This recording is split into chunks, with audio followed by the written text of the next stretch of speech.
आज मेरो जन्मदिन। सबैभन्दा पहिला त मलाई जन्म दिनुहुने मेरी आमा अनि मेरो बाबा हजुरहरूलाई धेरै धेरै धन्यवाद। मलाई यो सुन्दर दुनियाँमा जन्म दिनुभएकोमा अनि धेरै धेरै धन्यवाद मेरी आमा मलाई यति राम्रो संस्कार दिनुभएकोमा अनि धेरै धेरै धन्यवाद मलाई यति राम्रो परिवारमा जन्म दिनुभएकोमा। जिन्दगीमा जन्म लिइसकेपछि दुःख कष्ट भन्ने कुरा त आइ नै रहन्छ। बस यो दुःख कष्टलाई हिम्मत गरेर अझै अगाडि बढ्न पाऊँ। भगवानसँग केही प्रार्थना माग्दैन, म खुसी भए नि नभए नि मेरो कारणले कसैलाई दुखी हुन नपरोस्। अनि धेरै धेरै धन्यवाद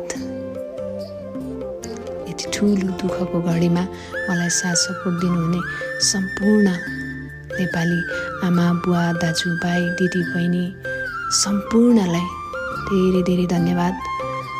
यस्तै माया आशीर्वाद सधैँ पाइरहँ। हजुरहरूलाई जति धेरै धन्यवाद भने पनि पुग्दैन, त्यति धेरै माया दिनुभएको छ। बस जानी नजानी अन्जानमै गल्ती भएकै छ भने पनि माफ गरिदिनु होला। बस अझै पनि मलाई सही बाटो देखाइदिनु होला। यस्तै माया दिइराख्नु होला। भन्नलाई धेरै शब्दहरू छन्, तर जे छ मनबाट सबैलाई धेरै धेरै माया अनि मिठो सम्झना